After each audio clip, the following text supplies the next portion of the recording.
good evening. It's wonderful to see and hear everybody tonight. Just as a reminder, the school committee will have a retreat in the later part of October to really go through, and Superintendent Soto is going to bring the recommendations of all the outreach that we're doing.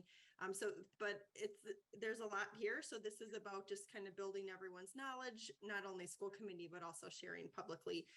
We met with more than 300 or 500 people last week at 14 different meetings to talk about rezoning and continue to get feedback. So we're very much active in this process.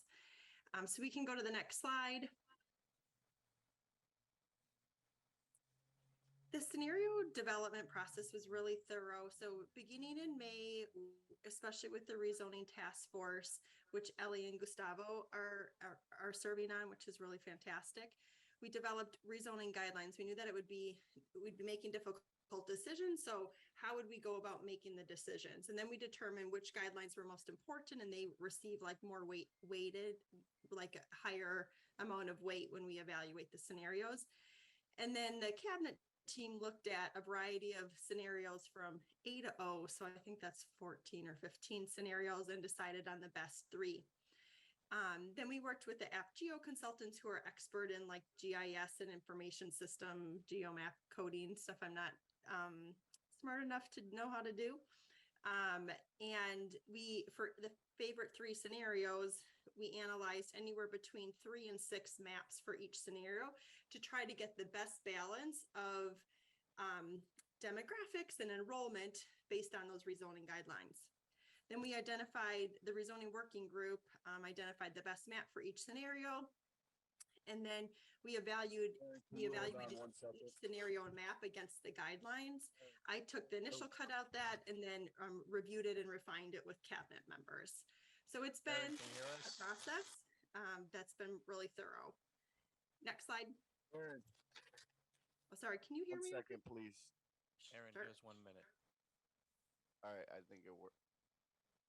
Did you find out what the issue was?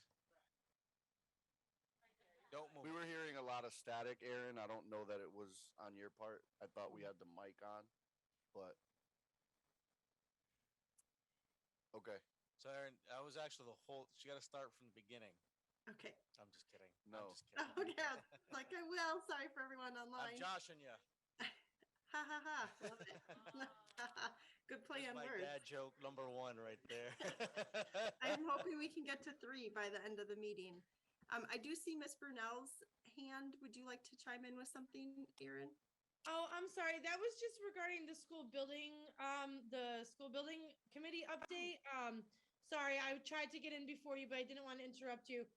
Just a note to the committee members, if you read what was given to you in your packet, we actually are not meeting on September 22nd. We had canceled that just because we don't have enough to go over yet. So I just wanted to point that out to you guys that our next meeting is October 6th, not September 22nd. Thanks. Thank you. Thanks, Erin. Okay, we can go to the next slide on rezoning. Okay, this is a great slide.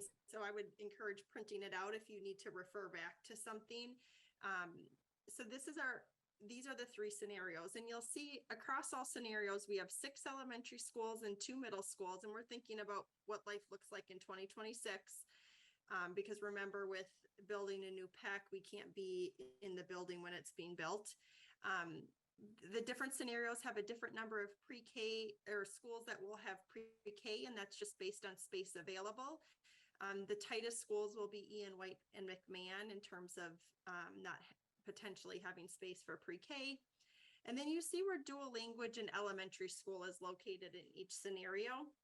So looking at the Donahue middle scenario in blue, you see that Ian White is the all dual language school, which would be 4 homerooms per grade.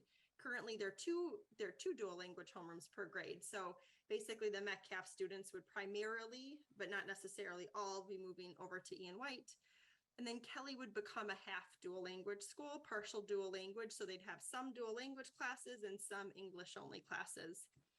And then you see in the Kelly middle scenario, Ian White is still an all dual language school, but then Morgan becomes the half dual language elementary school so that we can preserve having dual language in 2 locations in the city. Especially in a neighborhood that serves a lot of L's. And then in the Sullivan middle scenario, Ian White is a half a dual language school like they are now, though we would do 2 English only classes. And then Kelly becomes the all dual language school. This is impossible to remember, which is why I recommend printing this one. And then by having those, sorry, did someone say something? Yeah, just give us a sec again. Just Sure. static situation over here. Came back. Oh, no. She Okay, got a thumbs up, so I'm going to keep going. It's so exciting to continue to see the growing dual language program. So we'll have 6 classes, starting in kindergarten for dual language. And by the time we get up to 6th grade with attrition, we expect to have 4 full-size classes. And you'll see across all the scenarios, Peck building would have the half dual language program, and unless in the Kelly scenario, when it would be Kelly would have the half dual language programs since they have expertise developing with dual language. And then all scenarios meet our ideal amount of enrollment per grade level in order to have those strong teacher teams and enrichment variety we've talked a lot about. And then one of the rezoning guidelines was program continuity from elementary to middle school. And this really means like, as a child in elementary school, will I be going to middle school with most of my peers? And in the Sullivan middle scenario, that's true. Like with 3 elementary schools perfectly feed into 1 middle school and vice versa. In the Donahue middle scenario, this almost perfectly happens except for the TIP program, which is for it's therapeutic intervention program. It's for students with emotional disabilities. They'd be able to stay with their TIP peers, but not their school peers. And then in the Kelly middle scenario, the feeder pattern is broken where in 4 out of the 6 elementary schools, they would feed into both middle schools. And although we looked at a lot of scenarios to try to have that not happen, it was basically required to have happen if we wanted to balance the demographics of the middle school so that they would be more equal. And then across all scenarios, starting in 2023, Holyoke Middle is closed permanently. Peck would be closed temporarily as we try to build a new Peck. And then once we get a new Peck online in 2026, that's when STEM and Metcalf grades 6 to 8 would close. It could be 2027. If we don't get the funding, it could be earlier, but we wanted to be able to plan with that in place because we know that moving students is disruptive. Does the committee have any questions or can I move on? Great, we can go to the next slide. So here are the rezoning guidelines. The heavier weighted ones were determined most important. 3 points was for the very important and 1 point was for the importance. And then in their evaluation, we assigned it a rating of 4 meant it fully met all the criteria. 3 is mostly met, 2 is partially, and 1 does not meet. Next slide, please. And here for folks' reference are the is the definition for each guideline. So, what does it mean to design schools that put student needs first and prioritize money spent on instruction? The biggest determinants based on the rezoning task force and the survey were that meant sufficient number of classes, students, and teachers per grade level, teacher teams, and not operating more schools or school buildings than necessary. Under ensure equitable access to special programs, it meant things like dual language in elementary being in at least 2 parts of our city, having program continuity for students with autism to more restrictive like the ABL program to less restrictive through the supported inclusion program in the same school from K to 5, access to enrichment opportunities for all kids and pre-K classes offered at many schools across the city. Next slide. A very important consideration was balancing student demographics across schools. And the more we talked to folks, it seemed that this was especially important for middle school. So we looked at racial and socioeconomic diversity, percent of students with disabilities and Ls, and also made a commitment to better distribute students experiencing homelessness across more schools so that the schools could better meet their needs. Next slide. Also under very important, ensuring program continuity from elementary to middle school. This is what I was talking about, like those 3 elementary schools feeding into 1 middle school.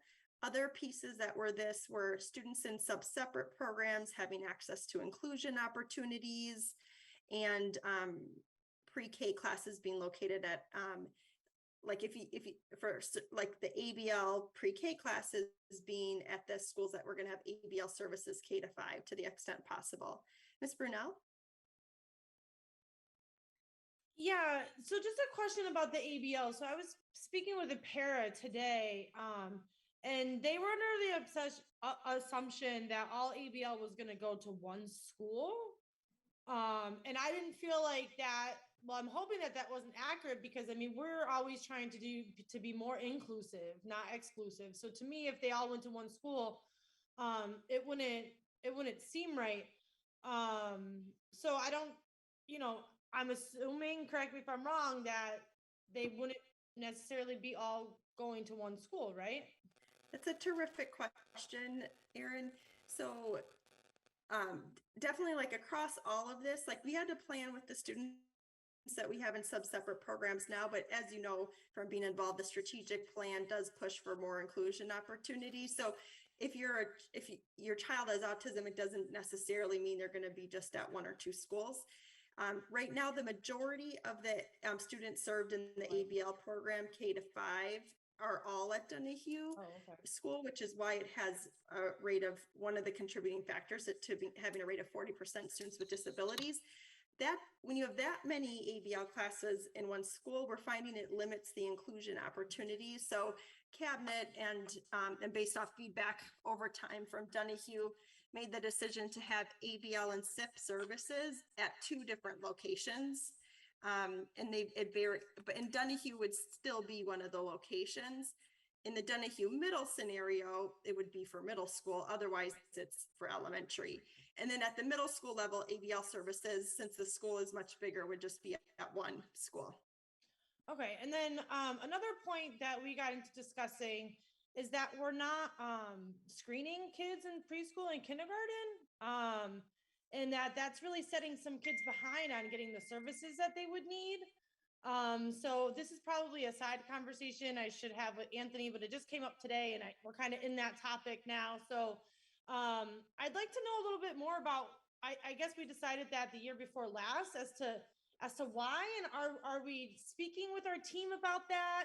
How as the directors of SPED and programs like this feel about that? Because from my understanding, it's like we're setting kids, we're not identifying those concerns early like we were before, to have those interventions ready to go when they're walking in the building.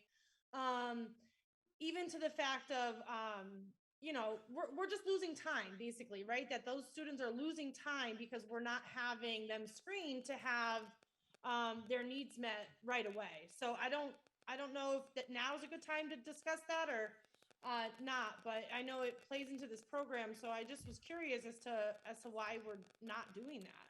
Yeah, I appreciate you raising the question. I wouldn't want to speak on behalf of Superintendent Soto on this. I'm not sure if he's able to speak to it now or if we should come back to it at the end of the presentation. Can you hear me, Erin Brunel? Ms. Brunel? I'm going to take silence for now because I of don't the even know if we can technical chime in right difficulties. now, Erin, You guys but can't- I'll follow up with Anthony. Okay. On Oh, it. can you hear us now? Yeah. you guys. Okay, so we were speaking earlier and it sounded like you couldn't hear, but I think we're good now. Go ahead, Anthony. I don't know if it's me. Can you guys hear me? Yeah. So we are screening. The process has changed a little bit, and I think you're right. We should have a side conversation and then bring that information back to the school committee. But there is this perception. I don't. The screening is happening, I believe, within the first 3 weeks of the school year. It might not be happening right before like before school starts, but I'll have Marianne and you could reach out to Sam. Will set up a meeting so that me, you, and Marianne could discuss it, so that we could just provide clarity on what the change was, why it was made, and then bring it back Okay. to the committee. That would be great. And then, of course, to just make sure that we're following up on if that was the right change and, where to go from there. So I'll follow up with you. Thank you. Another very important rezoning guideline is ensure efficient use of space and stable enrollment. So that means not only enough spaces for homeroom classrooms, but also family meetings, counseling, therapies, and dedicated space for enrichment. And ideally also stabilizing the number of classes per grade level from year to year rather than having it fluctuate based on student-based budgeting. Next slide, please. And then very important is ensure safe walking routes. That speaks for itself. Having neighborhood schools it was especially important more so for elementary school. A lot of people like the idea of elementary school students being able to walk to their neighborhood school. Minimizing impact on families. And this was just mostly about the number of students that would be changing schools next year. And then minimizing transportation costs. We have preliminary analysis on this from APTIO, but we're putting it now towards our VersaTrans system, so we can bring more information back in October with the information in our own routing system. Next slide. So here's the summary of the evaluations, and you can see in that first column that's labeled HPS Today. So we evaluated what HPS looks like today under our current situation, and then we show the ratings for under Donahue, Kelly, and Sullivan as middle schools. And the most important takeaway here is for the things that the rezoning committee deemed most important is there's a lot of green and a little bit of yellow for all the new scenarios. Whereas with HPS Today, there's a lot of red, so less good, lower points there. Overall, you see a score at the bottom, and HPS Today is a 2.4, Kelly is a 3.5, Donahue Middle is a 3.6, and Sullivan Middle is a 3.7. These are pretty similar scores, and so I'll go to the next slide. The major takeaway is that we've designed scenarios that are better than the current state and relatively comparable. A difference between a 0.1 isn't enough on this analytical process, isn't enough to make a decision over another. That's why this feedback is so important, because a lot of this is coming down to people's opinions about where they think a second middle school should be located. I really believe there's not a wrong answer for Holyoke, and each scenario could work well for Holyoke. So we're in a good situation that all three are better options than what we have today. That does make our choices harder, which is why it's so important to have feedback. Any questions, or should I go on? Okay, next slide. So I'll go through these a little bit more quickly. I'm just looking at the time. This shows that HPS Today and outlines some challenges with the current model, especially the co-locations of the schools and our graduating fifth grade students from Ian White not having a middle school to go to for dual language. And also the fact that we need to rent space for dual language Metcalf program. Next slide. This gives a more detailed evaluation of what is the areas where Holyoke didn't score, where we scored less than 4 on our model today. I'll just highlight some of the most significant ones. Like the first one is design schools that put student need first and prioritizes money spent on instruction. Many elementary schools having just 2 homerooms per grade limits collaboration and resources at every grade level. We are operating more buildings and schools than necessary and have a lot of co-location. That's why it's getting pretty much like it doesn't meet the criteria. A lot of the other lower points were in that green section, there's quite a big gap. This, to explain this balanced student demographics across schools, for elementary, I took the school with the highest percent of economically disadvantaged and lowest percent with economically disadvantaged and just subtracted that. And that difference is 23 points. For L's, between highest and lowest is 24 points, and students with disabilities, 27 points. In the at the middle school, the differences are 7 points. So that is the widest out of all the 4 things that we're looking at. So all our scenarios improve on in terms of having more equal schools. Another thing like program continuity, you know that we don't have a consistent grade level or feeder pattern, and with enrollment, we have a really big distribution of how well we're using capacity. Some schools are over capacity, like Metcalf, where we have to rent space.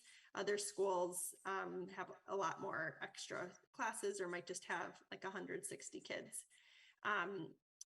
The best piece about this is that it gets a perfect score for having safe walking routes and minimizing the impact on families. Obviously, no change would be the least amount of disruption for our families.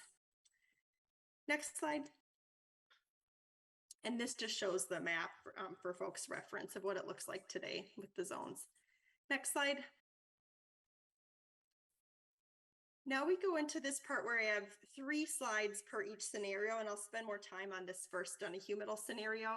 And these are just presented alphabetically, Donahue, Kelly, Sullivan. It's not in any recommended order besides alphabetical. And this details the feeder pattern and where dual language programs will be.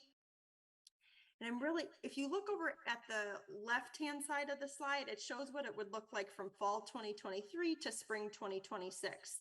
And then the right-hand side shows fall 2026 and beyond. And that's because while we're building a new PEC, kids would need to be at Metcalf or STEM. So when I'm talking, I'm going to focus more on 2026 for brevity's sake. But in here, you see Lawrence, Morgan, and Sullivan would feed into Donahue, and Ian White and Kelly with the dual language programs, plus McMahon would feed into PEC. Next slide. And actually, can we go one more slide over? One more slide and then backtrack. And so then this is what the maps look like. And you see that an elementary zone map right next to a middle zone map. So you see like that represents the feeder patterns I just explained. So it's like, that's how you see like Sullivan, Lawrence, and Morgan areas are coming together to be served at Donahue Middle School, for example. We can go back a slide now. And this presents the evaluation. A couple things I wanted to explain is where it didn't get a 4 under ensure equitable access to special programs. We might not have room for a pre-K at Ian White or McMahon, or in order to do that, we'd have to do something like art on a cart or music on a stage. So taking away a dedicated space for enrichment. Under balanced student demographics, this was the middle of the middle rating of the 3 scenarios. The elementary differences were 20 points for economically disadvantaged, 14 for L, 16 for students with disabilities. The middle school differences were 4, 3, and 7. This does have the largest amount of middle school differences of all 3 scenarios. And remember, we said balancing student demographics was especially important in middle school. This does not have the feeder elementary to middle school feeder pattern only for the TIP program. It does in all the other criteria. For neighborhood schools, this one has the lowest amount of middle school walkers. And there are some areas by Lawrence that kids are zoned for McMahon to balance enrollment and demographics that a family might be like, why don't I get to go to this school? That's just a couple blocks away. The total percent of students impacted, and this is a low rating across all of them, is 67% of students would be going to a different school next year. So that's not just because of switching to elementaries and middle schools, it's also about redrawing those boundary lines to achieve these guidelines. And it may require more busing costs, a little bit more, but we're still evaluating that. So the overall rating's a 3.6. We can go forward 2 slides. Here's the Kelly Middle scenario. I'm going to focus on the right. Oh, please, Erin, go ahead. Sorry, it's more of just a comment than a question. Like the concern about spending money on buses, I mean, that's one of the whole reasons we went to K-8. So, like you said, and like in the presentation says, and like the people focusing on the best decision, it's about what's best for the student and not to me, like busing costs. I mean, that's a side note because busing was one of the main reasons we went to this K-8 model all these years ago. And then to the comment about, students that live close to Lawrence might have to come up to Donahue. That's also a huge benefit of having the middle school model programming that we're looking to have and getting away from the so strict neighborhood school, because some kids never get out of their own neighborhood. And there's a benefit to getting around the city, to seeing the city, to being in school with not just the kid down the street, but the kid that you wouldn't have met otherwise. And, mixing that socioeconomic status and all of that. So in my personal opinion, the more mixed up it is, the better. And busing costs is something that the city's just going to have to accept and say, we're doing what's best for our students, and busing costs is just something that's going to have to go along with it. That's just my perspective when I hear those points, because those are the two of the things that to our detriment is why we went to K-8 to begin with. So sorry, but I appreciate those points, and they're really well taken, and why input's so important. Obviously, we do want to be good fiscal stewards with the city too. So we're going to do our best to minimize transportation costs, but yep, these might cost more in some ways, and we will bring back more information in October so people can make a more informed decision. Any other questions about the Donahue Middle scenario or comments from the audience? None. Okay, great. So in the scenario where Kelly's a middle school, focusing on the right-hand slide, Ian White would go to Kelly and Donahue would go to Peck. But Morgan, Lawrence, Sullivan, and McMahon would all go to Kelly or Peck, and that's because of that need to have a more equal distribution of students across the 2 middle schools. So next slide. Actually, let's go one forward so people can see the map right away too. What's really important in this map is, I think it's an obvious, I can completely empathize with why someone would think this, but when people hear Kelly as a middle school, they think that all the students are going to be coming from, they might think that all the students are coming from the Flats and South Holyoke, because naturally if you can, you want kids to attend a school close to them. When we did that, that's when the demographics were really unequal. So we instead split the middle school kind of on this diagonal. So I just wanted folks to know that. And to Erin's point, some people were worried that students like in South Holyoke and in the Flats might only have opportunities to go to school in their neighborhood, and they might want to go to school outside of their neighborhood. And I should have mentioned this before, if you look up here you see Ian White in the blue section checkered.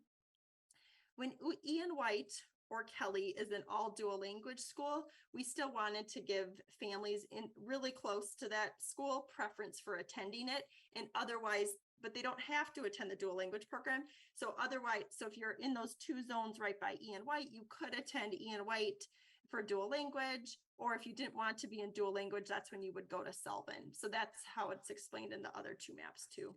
Erin, If you we got could a question. backtrack. Oh, a question? 2 questions? Yeah, I guess. Yeah, my- I'm sorry, I wasn't So- called. Whoever else was speaking, go first, please. Sorry. Let's go back to the Brunel. map, sorry, because it's probably a map question. It's not really. Ellie. It's not a map. It's the middle school scenario with Kelly being the middle school. How are students going to be chosen as to either go to Kelly or Peck?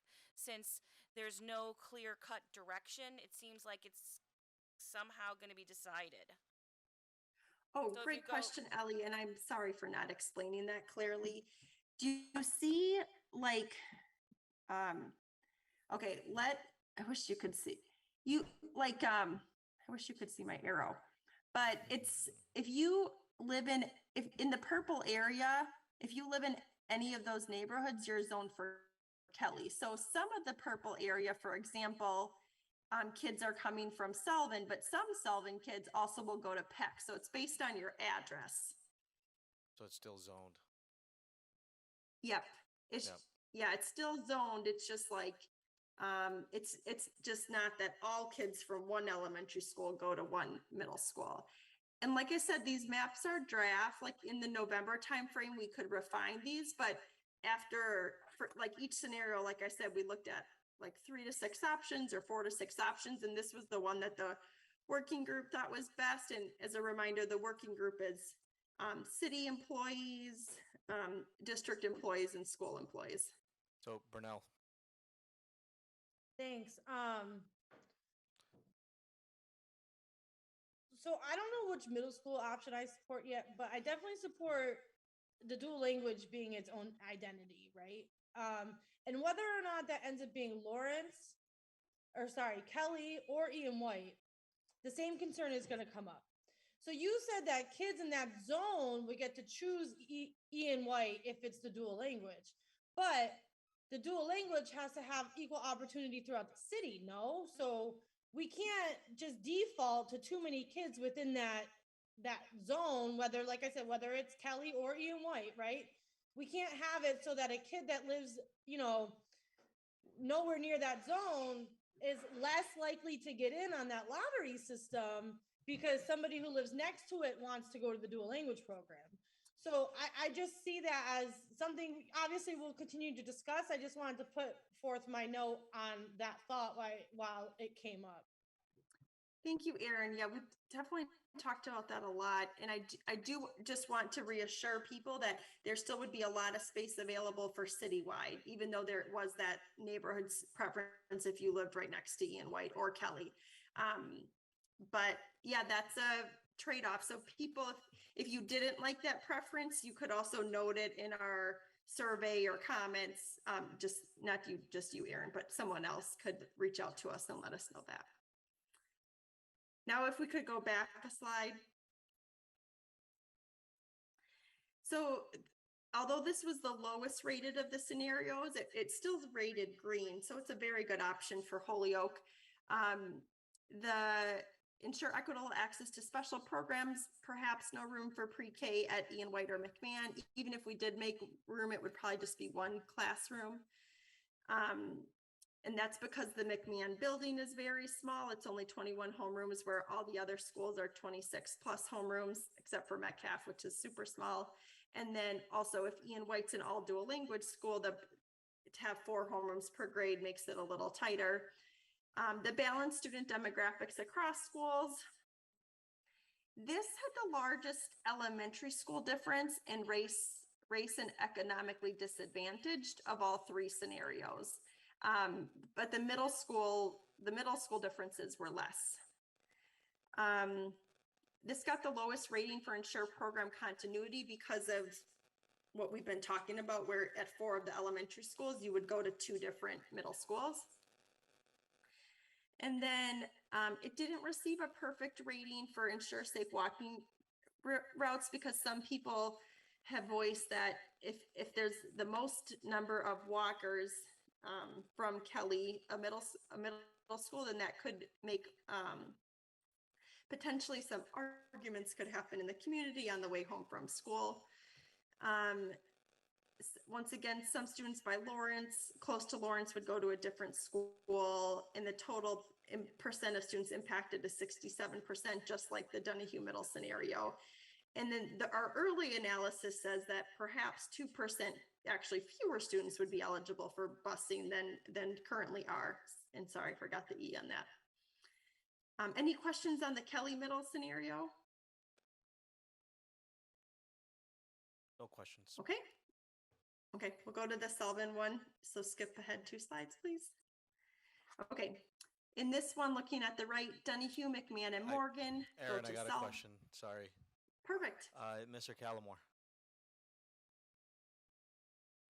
Yeah, on the Kelly School, for example, but it's all schools.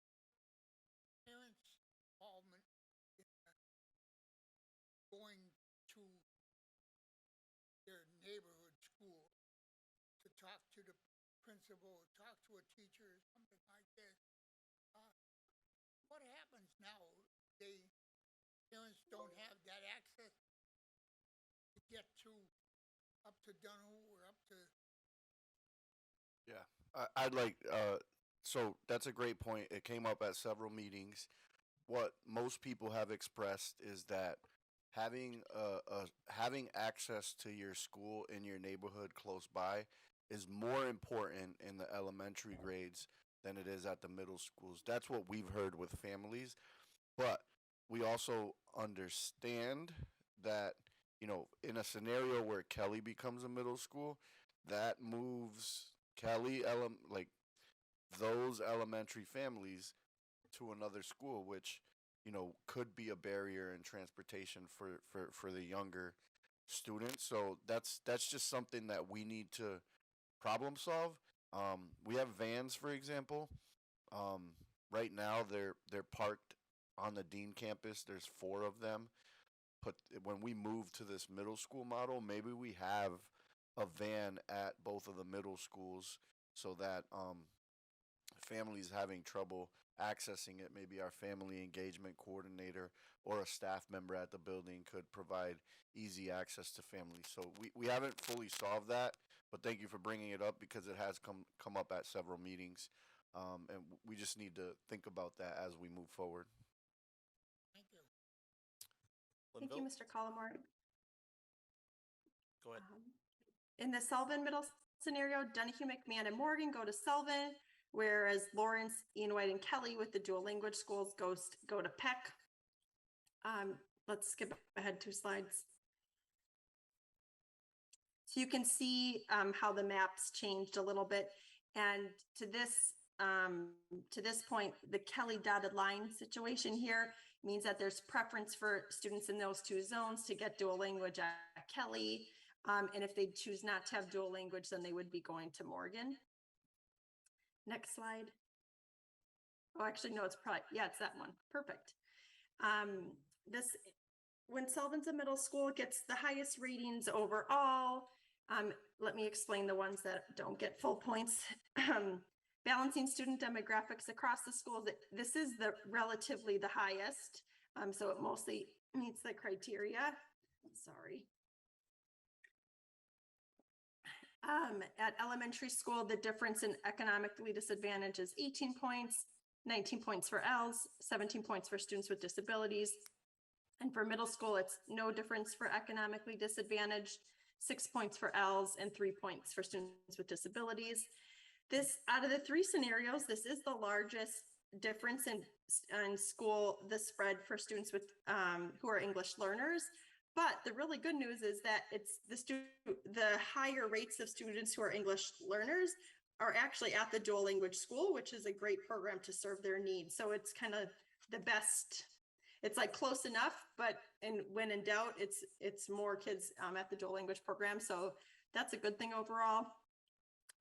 For neighborhood schools, it has the 2nd highest amount of middle school walkers. There are some middle school walkers who are close to Peck, but end up, same percent of middle school walkers to Peck as Donahue middle scenario. So it's just kind of comparable. Of the 3 scenarios, it has slightly the least amount of impact, but it's still 62% of students impacted that would need to move schools. And then the early analysis on busing is potentially 6% more students would be eligible for busing, but we need to look into that. Next slide. Yeah, so this is the summary again, same chart as before. I'd love to open up and take questions from anybody on the Sullivan one or anything overall. Anybody have any questions? Student reps? Ellie? There's just a lot to take in. Absolutely. Yes. Seeing maps, I would be expecting we'll be getting phone calls and emails from our, people within our wards or throughout the city, letting us know what they favor and what they may not be so positive about. But there was a lot of effort and a lot of thought that went into, the three choices that we have in front of us. And on a positive note, like you said, there's really no going wrong when we move to that middle school model. Some families will not be happy, but no matter what we do, that's going to be the case. And moving to the middle schools is the right direction for our city to take. Yeah, thank you for saying that. And I just wanted to I wanted to acknowledge Aaron. Aaron really did a good job on, okay, like what could we do for families and for the average person in a short 10-minute presentation or 20-minute presentation, and then what could we do for those that may want to dive deeper, right? So we've put a ton of resources on our website. We have a short 20-minute video that goes through at a high level for someone that may not necessarily care as much, not say care, but might not want all the details. We have a short 20-minute video online that they can go through where Aaron's covering all these points that we saw today. And then we have a longer 60-minute video, I believe, or maybe even longer than that, where if there's any parts of it that you're like, you know what, I want to know a little bit more. I want to know a little more about that. You can fast forward to that section of the video and dive really deep into it. So we recognize that this is a lot of information, and we're doing the best to summarize it as best as possible, but also have, for those that are interested, a ton of resources that, like, those that are interested in really wanting to dive deep, there's opportunity to do that on our website. Brunel? Yeah, thanks. Just as a note, I would have appreciated having this before the first public meeting. I've already been getting some, mostly Facebook messages, but messages from constituents with questions. And I felt like they had the information before I had it. So that would have been helpful just moving forward. It's always good for us to get stuff ahead of time if possible. I would just like to, again, appreciate all the hard work that went into it, and kind of second Ellie's point, which is what I said to one of the parents that reached out to me. And I was like, change is hard, and it's going to affect majority of students across the district in some way, shape, or form, and a significant amount of staff. And what I said to her is kind of the same thing that Ellie noted, is just like, we are committed to doing what, as a community, we feel is going to be the most beneficial to the Holyoke Public School community as a whole. So it may not be in your mind as a parent what's most ideal for your student, and why does my student have to be the one to move, and why does my kid and so I just encourage those parents, like Anthony said, to read the presentation, to watch the videos, to dive into the website. But most importantly, come to the presentations where you can have the one-on-one dialogue by having questions. Submit public comment to our meetings here. Send questions in advance of meetings. There's so many opportunities for parents to have a voice throughout this process. And I just want parents, guardians, caregivers to know and understand that we care, and we care to hear what your opinion is. And we'll absorb your opinion, but you have to also understand that we can't make every parent, every caregiver, every guardian concerns, we can't make everyone happy throughout this process. But if you stick with the plan overall and look at the end goal, the end game goals, not results yet, but the goals, and what we're trying to do as a city to improve the outcome of every student, then hopefully you and us as parents will be able to understand, that our children luckily are very good at adapting and surviving change. And regardless of what we do, just know that your voice will be heard, and you have lots of opportunities to voice those concerns as we go forward through this process. John? Real quick, Dr. Soto, this might be a good time for you to maybe spread the word on our ongoing meetings regarding the zoning for the public to attend. Gustavo. I just want to invite everybody to follow the Holyoke Public School Facebook page. If you ever wondering about what events are happening, what time and place, please just look at events. More than likely somebody had already posted it, and you can get information from there and follow us and join us in our lovely meetings. And like Aaron said, we would love to hear your opinion. We need your feedback, and this is for you and your kids and your city, so please be a part of it. Thank you. Linville. Aaron, do This- you want to quickly plug the next Yep. event at Holyoke High School? I believe it's September 29th, but Yes, I would love to. And I mean, this feedback is terrific and just appreciate how much you are all amplifying the message. It's so important. So so on Wednesday morning at 9 a.m., we have a virtual session. Go to our website to sign up for that. That's Wednesday, September 21st.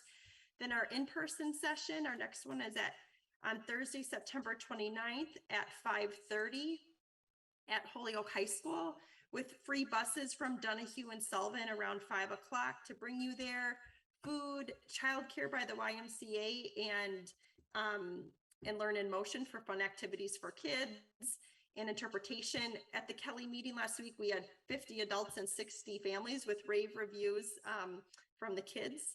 And then we also have, at the time when the District Parent Advisory Council usually meets on Thursday, October 11th, there's a virtual meeting at 5:30, which you do need to register to get the Zoom link.